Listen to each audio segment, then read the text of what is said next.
World Europa presents Calling Europe, the first pan-European speed podcast.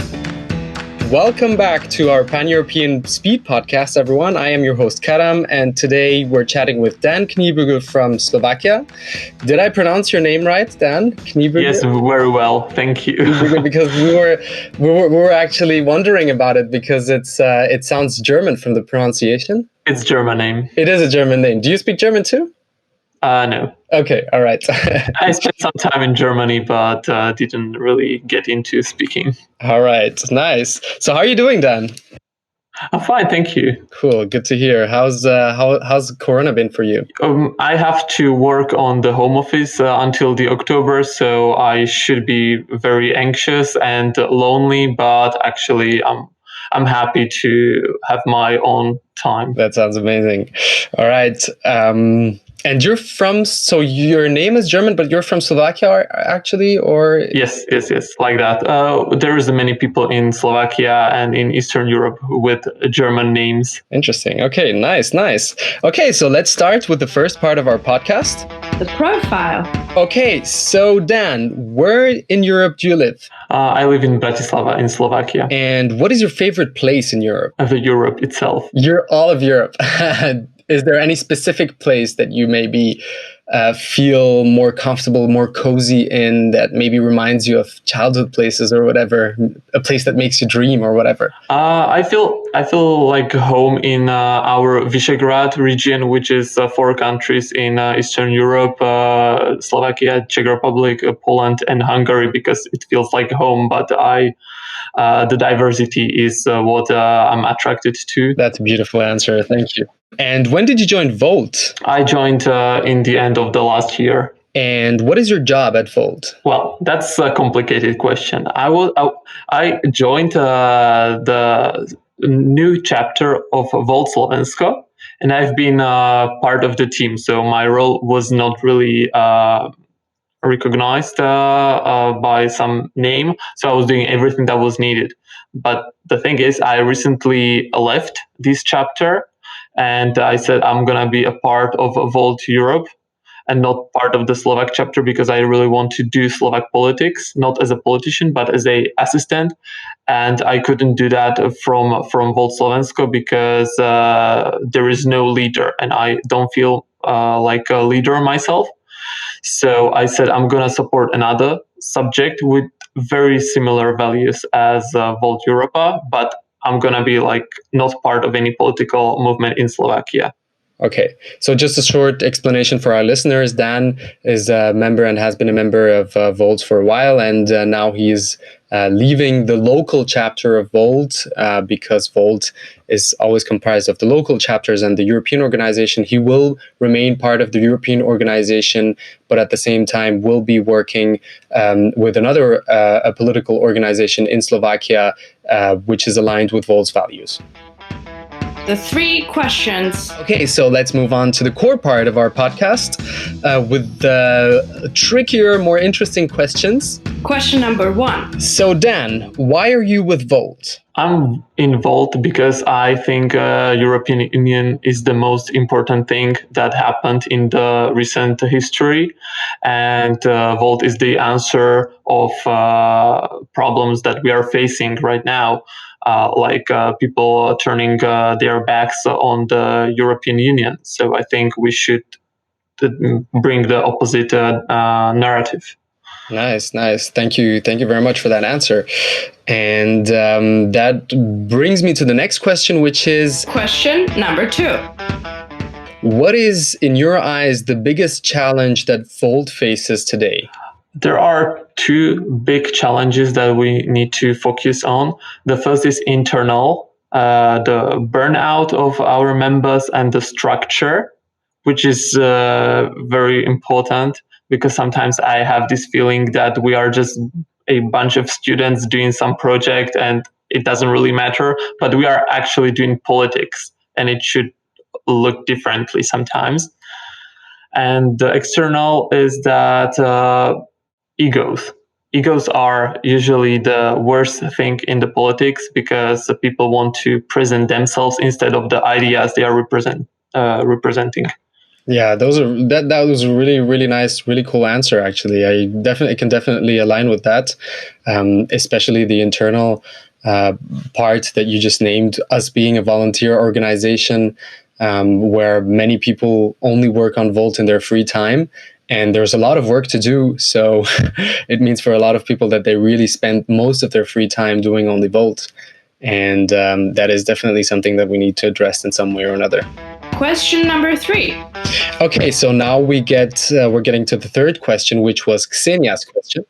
Dan, I'd like to ask you, what would you do to develop Volt in Eastern European countries? And what is your vision on the difference between Eastern and Western Europe? Well, I think Volt in Eastern European countries needs to become a platform of already created organizations with slightly different values, but with the same aim. Because the opposition or the parties that are pro-European are usually very fragmented. So we need to enter already created structures. Otherwise, we can't succeed. And just out of curiosity, why do you think that we would not succeed? Or why? Or just for clarification, maybe give some background for the listeners. In Eastern Europe, since the communism has ended here, many new parties have been created. Many hopes were brought and failed. So people don't trust to new subjects and usually turn to some old populist party that is already created. Interesting. And the second part of the question was, what is your opinion on the difference between Eastern and Western Europe? The difference is in a different experience of people. People lived most of their lives under regimes that were responsible for basically all their lives, from a career perspective to what to buy and what to think.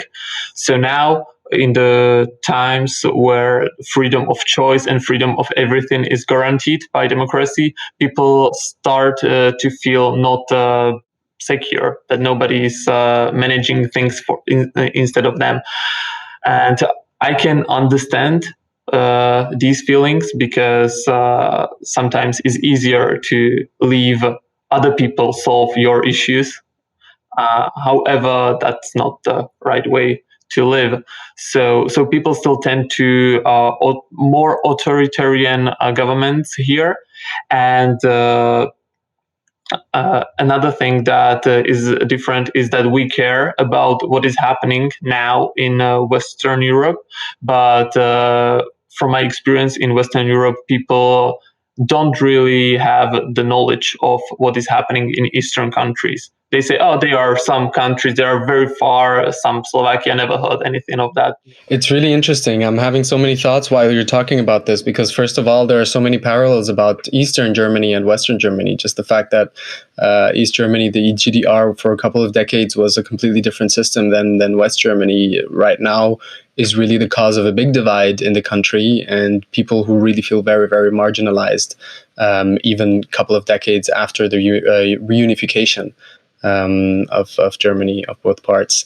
And the other part is I'm really interested actually about knowing whether there is a difference between the older generations and the younger generations, because that might be something where one can see a lot of potential, because one could say, hey, the younger generations, they have access to internet, they have access to all these resources, they can integrate into this westernized, this new order, this new kind of society, which is very different from the history of these countries.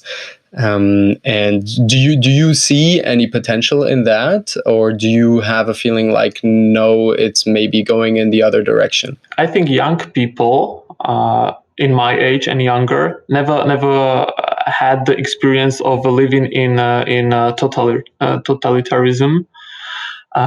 So they don't really know what are they against. but usually when some of their freedoms is taken, like freedom of movement, that border checks appear, they are very unhappy with that. But also they hear from politicians that everything bad is the cause of European Union, because politicians here use the European Union and European Parliament as the arch enemy of all the people. As a scapegoat, basically, right? So there are these two narratives that go against each other. One is the experience, and one is the narrative of politicians. Interesting. So maybe sensitization is a very important part of your work in of your political work in general in Slovakia.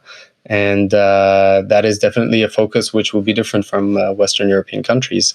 Okay, so thank you very much for your answers, Dan. You're giving us some really interesting insights. Your favorite song? All right, so now we're getting to the next part of our podcast, which is your choice for the song of the day, which will be part of our official Volt Europa playlist. And what is your suggestion? Yeah, my suggestion is a song from album Ostrov by a Slovak indie band, Folk Rap. Okay, cool. Thank you very much. But I still don't know which one, because there are so many. So I will share the album with you, and you can pick one. Okay, all right, we'll do that. Thank you very much, Dan. And now we're moving on to the last part of our podcast, which is the nomination.